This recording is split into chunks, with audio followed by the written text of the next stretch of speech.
உலகெங்கிலும் இருக்கும் spiritual tax நேயர்கள் அனைவருக்கும் வணக்கம். நான் உங்கள் ராம்ஜி. குரு பெயர்ச்சி வரப்போகிறது. இந்த மே 14 குரு பகவான் ரிஷபத்திலிருந்து மிதுன ராசிக்கு வருகிறார்.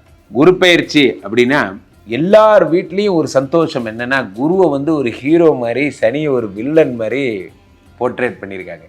குரு வந்துட்டாலே எல்லா விதமான நன்மைகளும் ஏற்படுங்கிறது ஆணித்தனமான அசைக்க முடியாத நம்பிக்கை.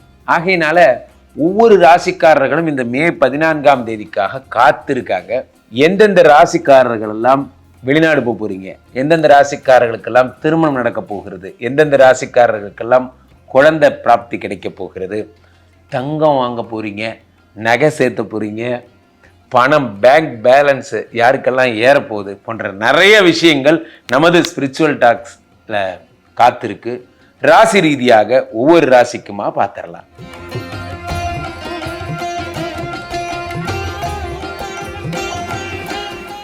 கன்னிராசிக்காரர்களை பொறுத்த வரைக்குமே தெரியும் குருஜி, தெரியும்.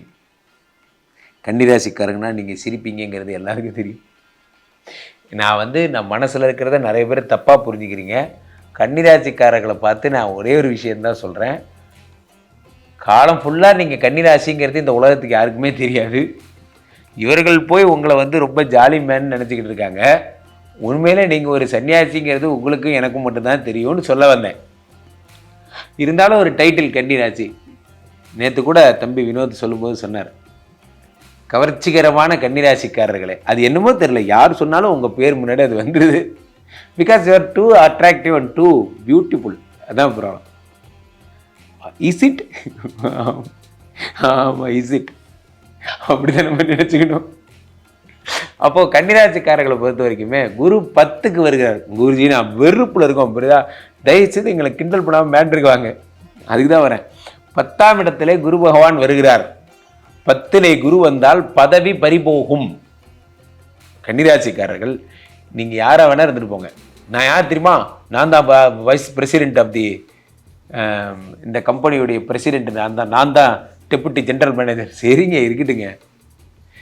இதெல்லாம் குரு பார்வைக்கு ஒரு விஷயமே கிடையாது. குருவுக்கு நீங்களும் சில்ட்ரன்ஸ், நானும் சில்ட்ரன்ஸ், எல்லாருமே சில்ட்ரன்ஸ் தான், குழந்தைங்க தான். குரு இதெல்லாம் நான் தான் ஸ்கூல் பீப்புள் லீடரு, நான் தான் கிளாஸ், அதெல்லாம் குருவுக்கு தேவையில்லாத விஷயம். குருவுக்கு எல்லாரும் குழந்தைங்க தான். இப்போ அவர் விஷயத்தை பாடம் நடத்த வந்திருக்கார். என்ன பாடம் நடத்த வந்திருக்கார்? வேலை நேரத்தில் எப்படி இருக்கணும்னு சொல்லி கொடுக்க வந்திருக்கார்.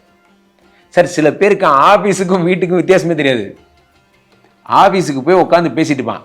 சில பேர் பார்த்துருக்கீங்களா, நடந்து பேசுவான். அந்த கேபினில் ஆரம்பிச்சான்னு வச்சுக்கோங்க, அப்படியே சுற்றி யூடர்ன் போட்டு எல்லா டேபிளுக்கும் ஆமாண்டி அப்படி தான் கடன் வாங்க. இப்போ என்ன சொல்கிறேன், அப்படி தான் பண்ணுவேன். ஏய், ஓரமாக நின்று போய் கத்துறா. வந்து கத்திட்டு போகிறான்.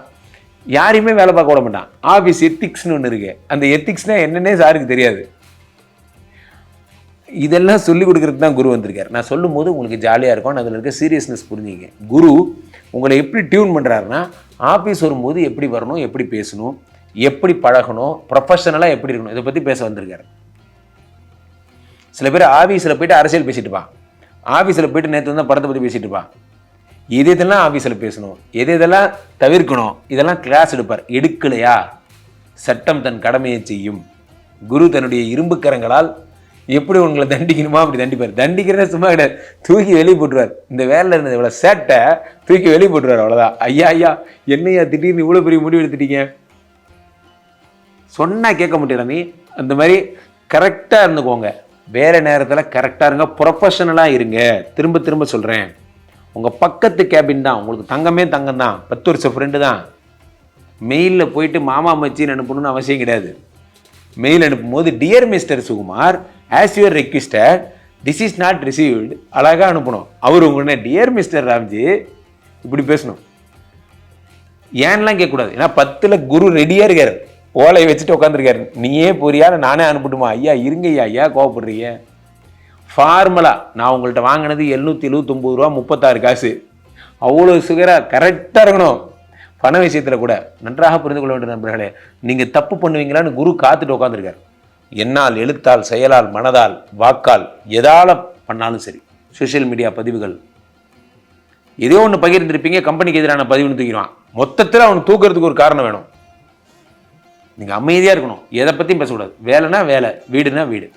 10லே குரு வந்தால் பதவி பறிபோகும். திரும்ப திரும்ப சொல்கிறேன். அப்போ மே 15க்கு அப்புறம் எந்த வேலையும் போகக்கூடாது, போகாதீங்க. ஏதாவது வேலை சொல்லி வான்னு கூப்பிட்டானா அந்த வடிவேலுக்கு ஆகுதா, அவன் என்னை எவ்வளோ திட்டுறான், நான் போனேனா அப்போ வளைச்சு தான் கிட்னி எடுத்துட்டு இருக்காங்களா, அந்த மாதிரி தான். எவ்வளோ கூப்பிட்டாலும் சரி, கல்லை கொண்டு இருந்தாலும் சரி, நீங்கள் போகாதீங்க, இருக்கிற இடத்துல இருங்க. உங்கள் பாஸே கேட்கணும், ஏப்பா இவ்வளோ ரெசன் வருது போக மாட்டியாப்பா, போக மாட்டேன் பாஸ், கம்பெனிக்கு கடைசியாக பூட்டை போட்டு விட்டு தான் பாஸ் நான் போவேன் அப்போ நான் அங்கேயே உட்காந்துருக்கேன். ஒரு வருஷம், அடுத்த வருஷம் குரு 9 வரும்போது சூப்பராக இருப்பீங்க. ஆனால் இந்த வருடம் அடுத்த வருஷம் குரு 11 வரும்போது நல்லா இருப்பீங்க. இந்த வருடம் நீங்கள் பணி மாறுறதும் ஒன்று தான், எல்லாத்தையும் விட்டுட்டு போகிறதும் ஒன்று தான். அதனால் யாராவது ஏதாவது ஆசை வார்த்தை காமிச்சாலும் சரி, எங்கேயும் போகாதீங்க. அண்டார்டிகாவில் வேலை இருக்குன்னு கூப்பிட்டாலும் சரி, ஆப்பிரிக்காவில் வேலை இருக்குன்னு கூப்பிட்டாலும் சரி, ஐயா வேணாம் ஐயா, நான் இங்கேக்குள்ளேயே இருந்துக்கிறேன், இது போதும் எனக்கு, இது போதுமே, அதை மட்டும் வச்சுக்கோங்க. இருந்தாலும் 10க்குடைய குரு பகவான் 5ஆம் பார்வையாக 2ஆம் இடத்தை தனத்தை பார்த்து ஒரு ரன்னிங் மணியை கொடுப்பார். ஏதோ ஒரு 6ஆம் இடத்தை பார்த்து கடனை திருத்து விடுவார். வண்டி ஓடும், ஆனால் நீங்கள் பார்த்து பத்திரமா. இதுக்கே இந்த கதி. இப்போ ஆப்போசிட் ஜெண்டர்லாம் அவங்க கூட சேர்ந்து ஒர்க் பண்ணுறாங்க, கோ ஒர்க்கர்ஸ், நீங்கள் ஈக்குவல் எம்ப்ளாயர்ஸ்னு வச்சுக்கோங்க. பக்கத்தில் நம்ம ஏமலை தான் மேடம் வராங்க, குட் மார்னிங் வினோத் அக்கா, நீங்கள் போங்கக்கா, நன்றி, எனக்கும் உங்களுக்கும் எந்த பேச்சுவார்த்தையும் கிடையாது, ஜாக்கிரதையாக இருங்க, பிரச்சனை விதவிதமாக வரும். சரியா? ஆகையினால கன்னிராசிக்காரர்கள் மிக மிக மிக மிக ஜாக்கிரதையாக, அண்டர்லைன் பண்ணி சொல்கிறேன், வேலை முக்கியம், வேலை முக்கியம், வேலை முக்கியம். 100க்கு 30 மார்க். குரு பகவானை தேவகுரு ப்ரஹஸ்பதி என்று அழைக்கிறார்கள். பொதுவாகவே பார்த்தீங்கன்னா நண்பர்களே, யாரையாவது சொல்லும்போது பெரிய ப்ரஹஸ்பதி வந்துட்டார் இவர் அப்படின்னு நம்ம சொல்லுவோம். ப்ரஹஸ்பதினா என்ன அப்படின்னா, எல்லாம் தெரிந்தவர் குரு. குருவுக்கு தெரியாத விஷயங்களே கிடையாது. அதனால தான் ஜோதிட சாஸ்திரத்தில் சூரிய பகவான் யார், இந்த ஹெச்ஓடி, அவருக்கே பாடம் சொல்லக்கூடிய ஒரு குருங்கிற ஸ்தானத்தில் யார் வச்சுருக்காங்கன்னா இவர் தான் வச்சுருக்காங்க. காரணம் என்ன அப்படின்னா, மதியூகி அப்படின்னு நம்ம புதனை சொல்லலாம். ஆனால் ஒரு விஷயத்தை எப்படி செய்யணுங்கிறத நமக்கு சொல்லித்தர்றது இந்த குரு தான். அது எந்த விஷயமா இருந்தாலும். ஜோதிட சாஸ்திரத்தில் இந்த குருவை தங்கம் என்று பொருள் சொல்கிறாங்க. தங்கம், ஸ்வர்ணம். உலோகங்களிலே இப்போ சனின்னா இரும்பு, சுக்கரன்னா வெள்ளிங்கிற மாதிரி குருனா தங்கம். இந்த தங்கம் அப்படிங்கிறது எல்லாமே குரு தான். தங்கம் ஆர்னமெண்ட்ஸ் ஆகட்டும், தங்க காயின், எது இருந்தாலும் குரு தான். அப்போ இந்த குரு பகவான் வந்தாலே ஒருத்தர் வீட்டில் மகிழ்ச்சியும் சந்தோஷமும் வருகிறது என்பது மாற்ற முடியாத கருத்து.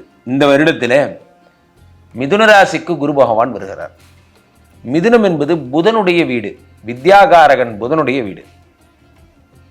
இந்த புதனுடைய வீட்டுக்கு குரு பகவான் வருவது அப்படிங்கிறது எப்படின்னா, புதன் ஏற்கனவே வித்யாகாரகன், படிப்புக்கு அதிபதி.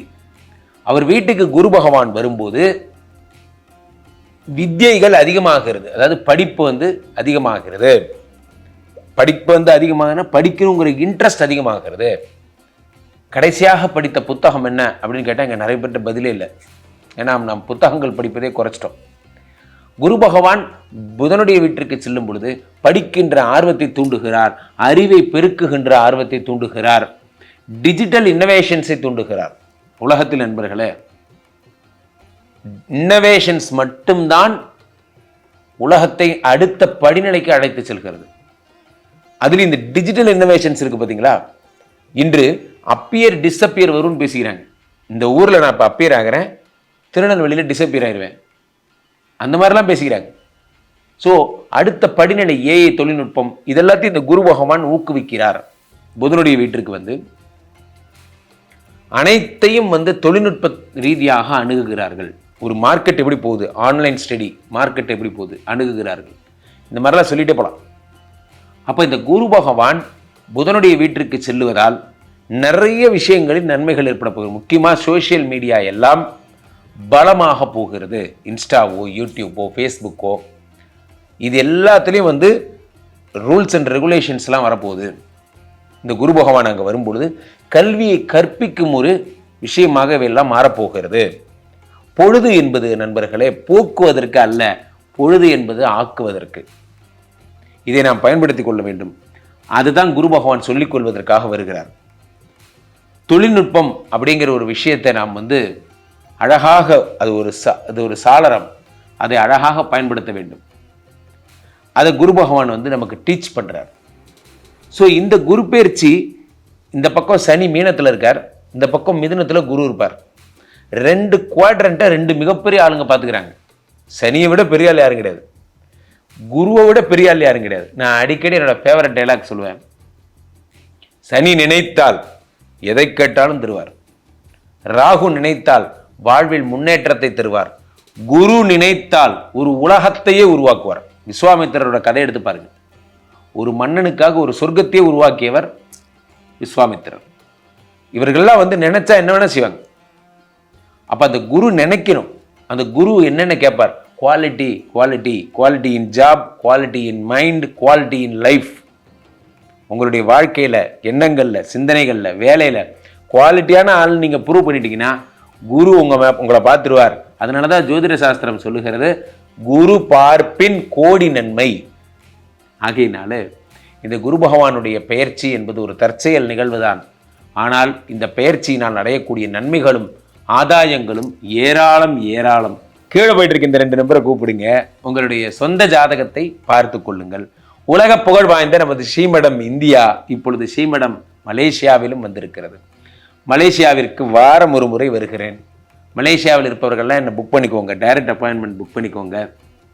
உங்கள் வீட்டுக்கே வந்து யாருக்கெல்லாம் விஷ்ணுமாயா ஹோமங்கள் வேணுமோ செய்து தருகிறேன். மீண்டும் ஒரு நல்ல பதிவில் சந்திப்போம். நன்றி, வணக்கம்.